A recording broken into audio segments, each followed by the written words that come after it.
Feeling down from time to time is a normal part of life, but when feelings such as despair and hopelessness fester and just won't go away, you may have depression.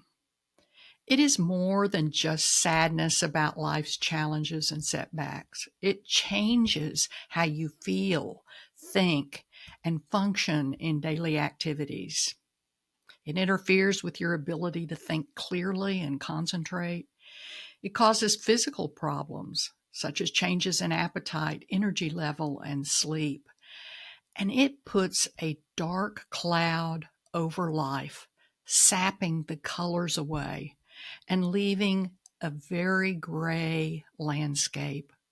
In the last episode, we addressed breaking through the stigma surrounding mental health, and today we are going to do just that. We will take a deeper look at depression, symptoms to watch for, risk factors, and ways to protect yourself, and when and where to seek help. I'm Dr. Corabelle Arps, your host on the Caregivers Careport, where we explore how caregivers can protect and nurture their own health during and after caregiving. This episode is brought to you by Scissortail Health Coaching.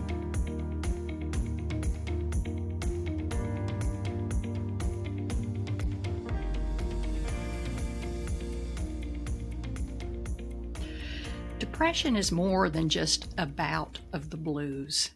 It isn't a weakness or character flaw, and you can't simply snap out of it.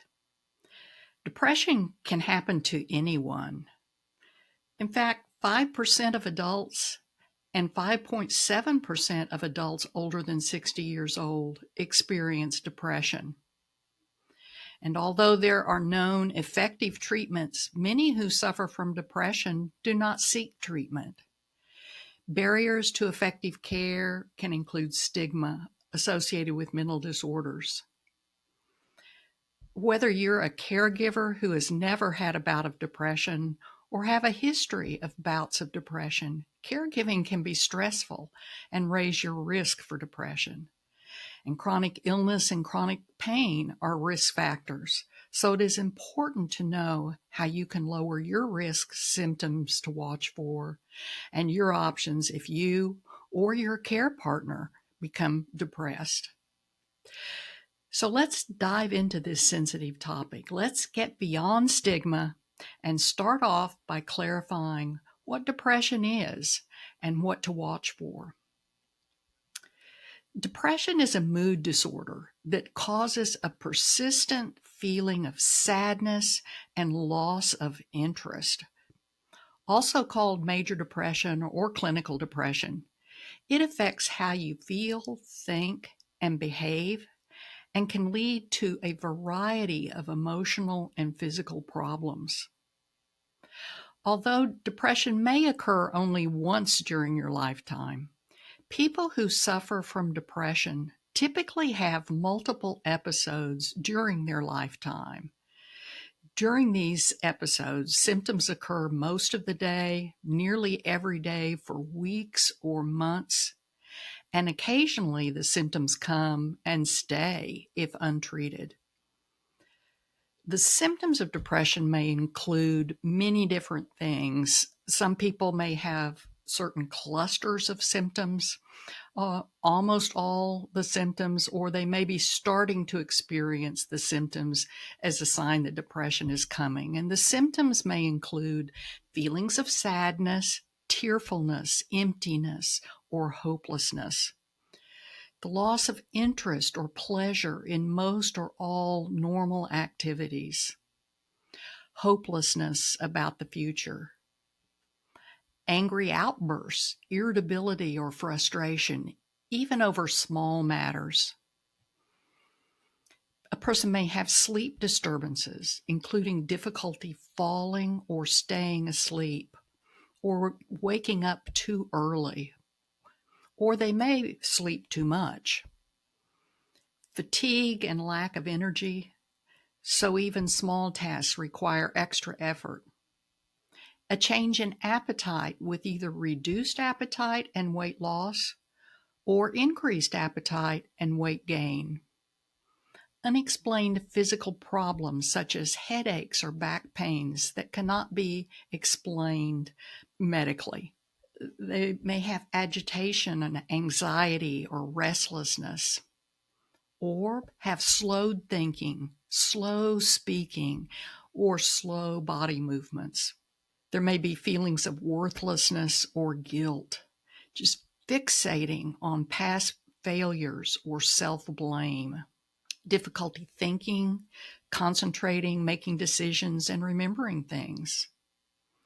And there may be frequent or recurrent thoughts of death, suicidal thoughts, suicide attempts, or even suicide.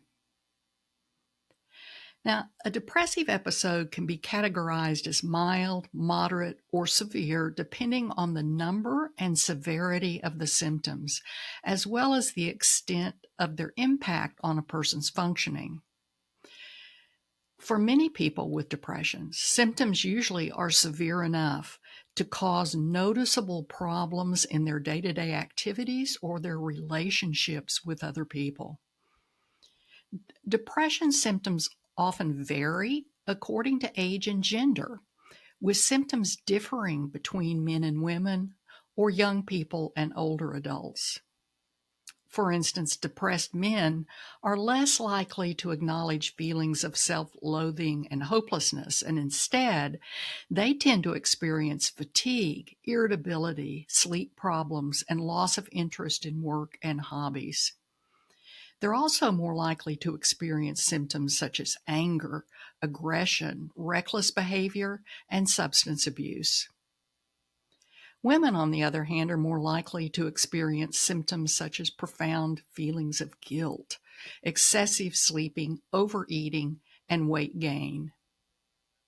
Older adults tend to complain more about the physical rather than the emotional signs and symptoms. Things like fatigue, unexplained aches and pains, personality changes, and memory problems, often wanting to stay at home rather than going out to socialize or doing new things, and suicidal thinking or feelings, especially in older men.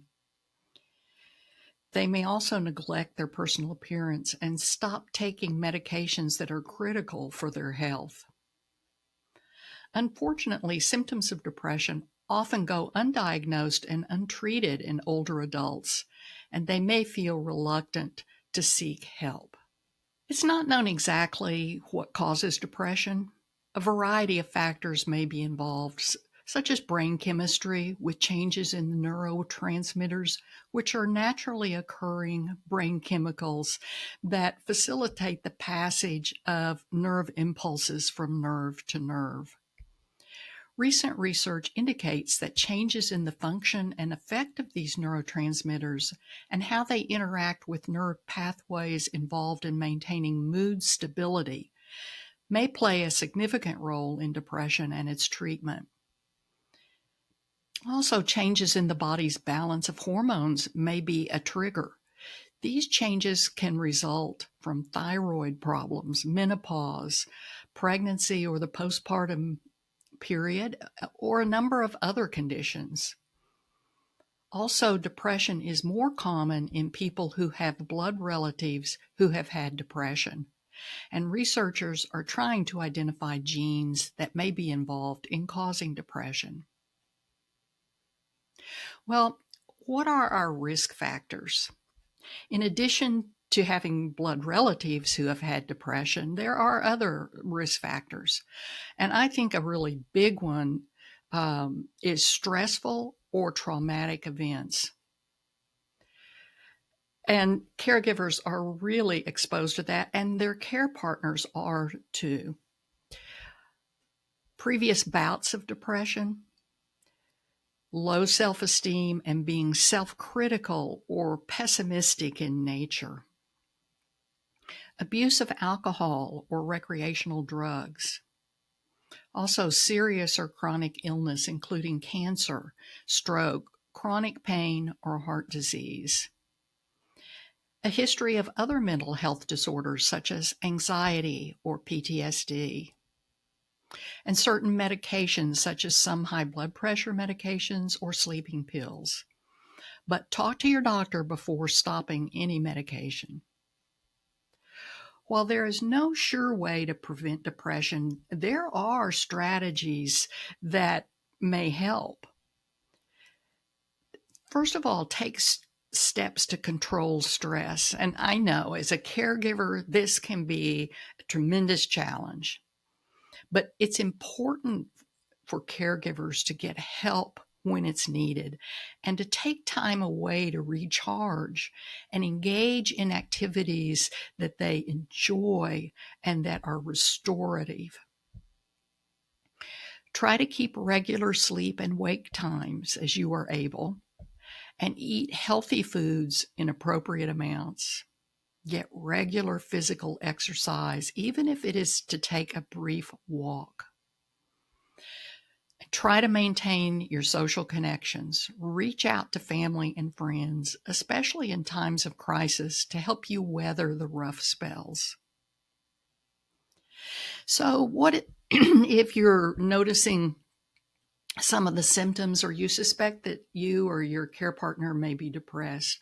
When should you seek help? Well, I think the best advice is to get treatment at the earliest sign of a problem or symptoms of depression to prevent the depression from worsening and to rule out other possible medical causes for your symptoms. If you feel depressed, make an appointment to see your doctor or mental health professional as soon as you can. It's important to get an evaluation and for your medical provider to determine if you have depression.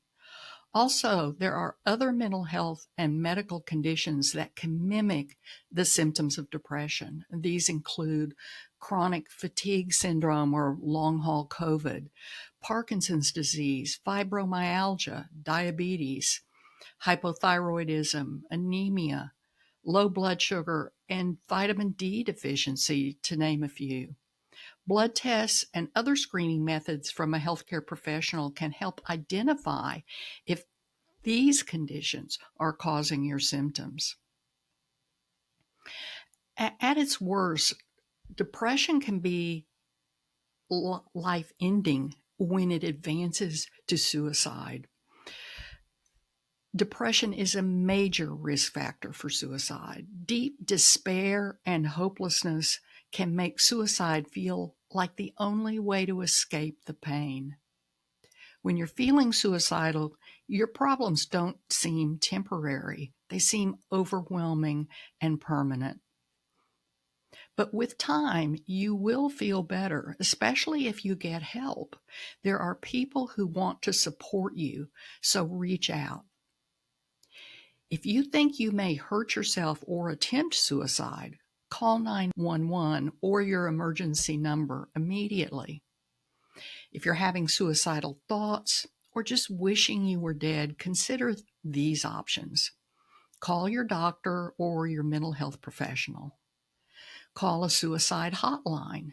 In the United States, call or text 988, which is available 24 hours a day, 7 days a week, and is free. U.S. veterans or service members who are in crisis can call 988, then press the number 1 for the Veterans Crisis Line or text 838-255.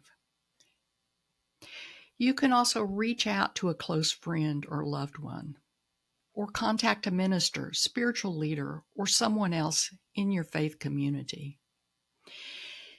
If you have a loved one with depression, take any suicidal talk or behavior seriously. Express your concern and seek help immediately. And if you have a loved one who is in imminent danger of suicide or has made a suicide attempt, make sure someone stays with that person and call 911 or your local emergency number immediately. Or if you think you can do it safely, take the person to the nearest hospital emergency room. So Where's the silver lining here? What treatments work for depression?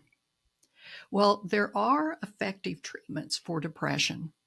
There are psychological treatments for depression that may include certain types of talk therapy with trained professionals. Talk therapy can happen in person or online. That makes it really convenient. You may also access psychological help through self-help manuals, websites, and apps. But just realize that if you go that route without consulting with your medical provider, you may miss a diagnosis of a possible medical condition that may be mimicking depression. Now, there also are medical treatments, and the most common medical treatment, there are the several types of antidepressant medications. These are different than tranquilizers or sedatives, and they do not give immediate relief or an immediate hit of any kind, but they may take several weeks to really kick in. They can be really useful, especially with moderate to severe depression. I think of their onset of action as being like taking a large ocean liner out to sea. It goes slowly out of the harbor, but as it gets into open water, it reaches its cruising speed, and that's kind of like an antidepressant. Many people might be nervous about them, but some of the antidepressants are among the most widely prescribed medicines that we have, and they have a long history of effectiveness.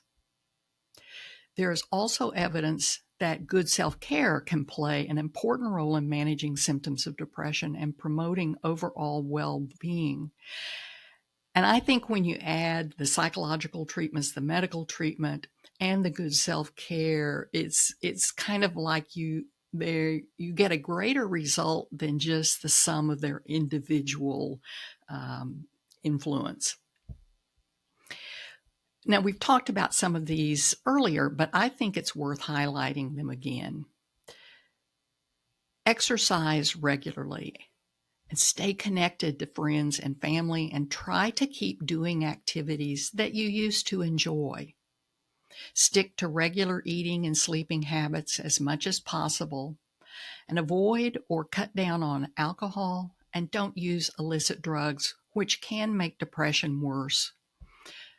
Talk to someone you trust about your feelings. Get regular checkups with your healthcare provider and seek help as soon as possible if you notice symptoms of depression. Be honest with your healthcare provider about describing your symptoms rather than trying to hide them out of shame or embarrassment.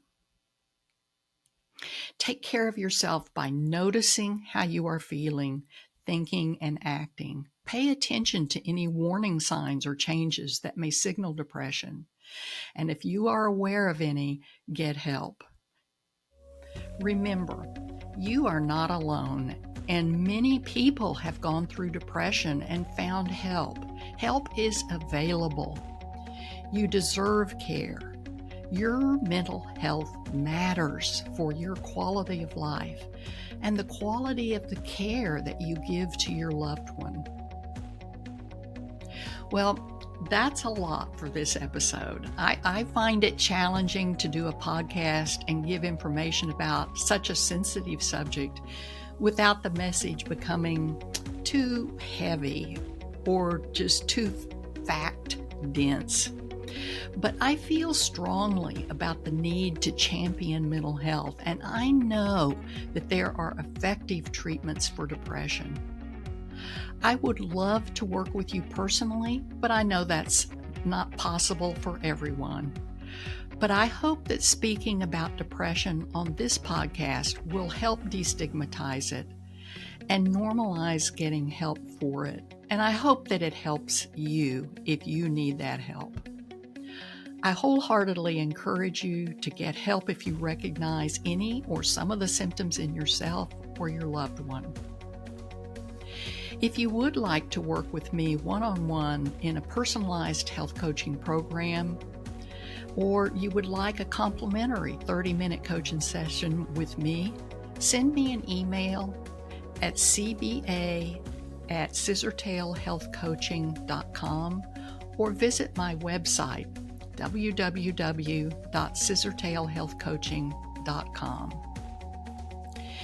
Next week, we'll address anxiety, its symptoms and risk factors, and ways to get relief. This is Dr. Corabelle Arps. Until next week, take care.